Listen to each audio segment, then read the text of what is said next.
असं वाटलं की सगळ्या जयंत्या साजऱ्या होतात, सगळ्यांच्या पुण्यतिथी होतात, कबीरदासाची का होत नाही?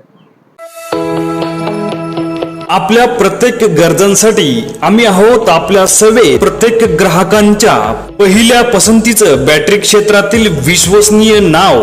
आमच्याकडे उपलब्ध आहे 2 व्हीलर 3 व्हीलर 4 व्हीलर वाहनांसाठी सर्व प्रकारच्या नामांकित कंपन्यांच्या दर्जेदार बॅटरी.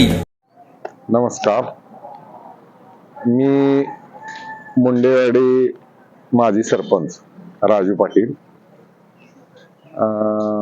हे भजन सम्राट मस्तान मुल्ला ते आहेत माजी सरपंच. हे आहेत प्रगतशील बागायतदार, हे भजन घोले गायक वगैरे हे सगळे आहेत. हे विजू पाटील म्हणून एक ब्रह्मपुरीचे आहेत. आम्ही सहजासहजी इथं रोज आमचं बसणं उठणं आहे या ठिकाणी.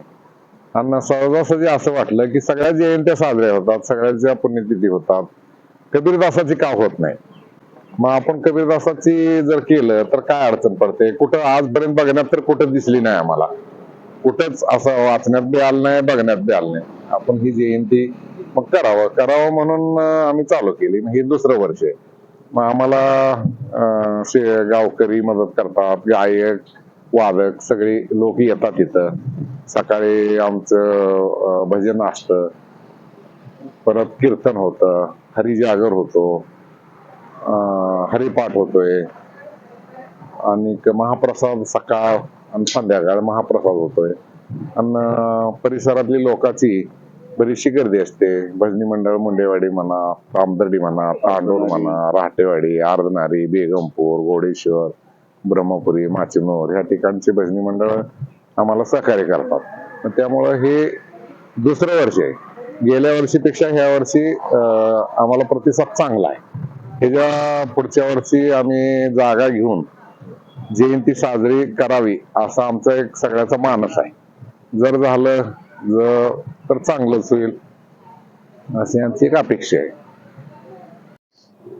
सांगत असे कबीर कमालाशी, संताचे पायी खर्चावे शरीर, सांगत असे कबीर कमाला, कमालाने शिर खंडवण्यात पुढे, संत मानवले तिहे लोकी, नामामणे त्यांचा जन्म सफल वंश उद्धरला कबीराचा.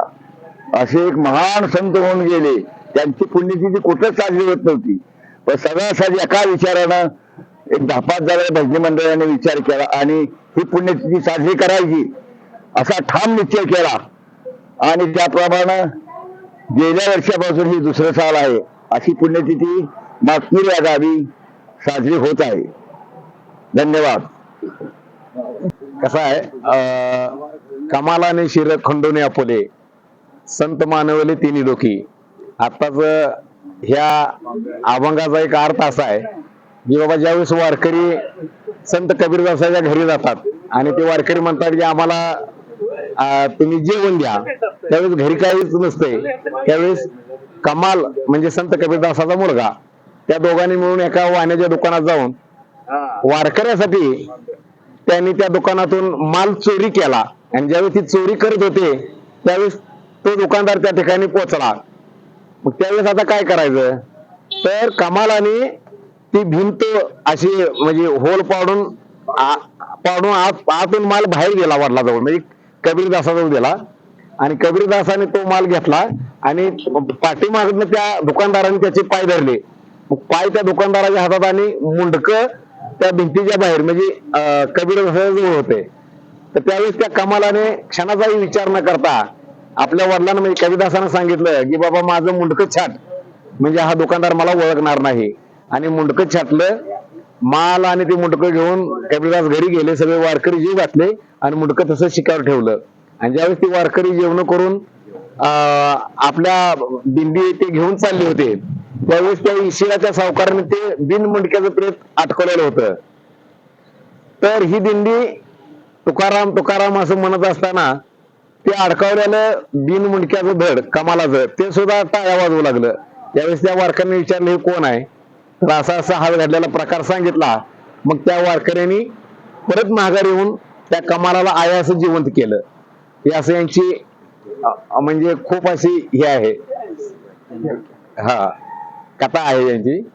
मग तो आम्ही सप्ताह या ठिकाणी साजरा करतोय.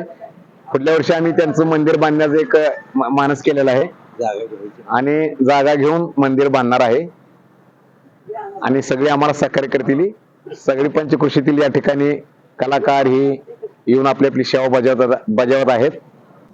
असं आम्ही इथं, मी माचनूरचे माजी सरपंच बबन सरवळे, इथं रोज आम्ही मस्तांच्या इथं दुकानात बसायला येत असताना असा विषय निघाला की बाबा एक संत कबीरदासाचा सप्ताह करायचा असं, म्हणजे 4-6 महिने असं घोळत असताना की आम्ही म्हणलो मग मस्तांना करायला काय अडचण आहे, करूया बाबा आपण सारेजण मिळून, काय कमी जास्त पडलं तर सहकार्य करतो आम्ही. मग ब्रह्मपूरचे विजू पाटील, पुन्हा दुसरे एक विजू पाटील आहेत, पुन्हा हे तामदडीचे पाटील, पुन्हा माजी सरपंच तामदडीचे, आपल्या मंडेवाडीचे, राठेवाडीचे सतीश बुवा, ज्ञानो पवार, हे असे सारेजण बसून आम्ही सप्ताह करायचं हे नियोजन केलं आणि गेल्या वर्षी असा सप्ताह चांगल्या पद्धतीने पार पाडला. मग यंदा बी सप्ताह चालू आहे. मग सकाळी काकडा, पुन्हा प्रवेचन, पुन्हा भारोड, पुन्हा कीर्तन आणि महाप्रसाद सकाळपारी होतो. संध्याकाळी पुन्हा हरिपाठ आणि जागर असतो, जागर संगीत गायन भजन असतं. मग ही चांगल्या पद्धतीने प्रथा चालू केलेली आहे.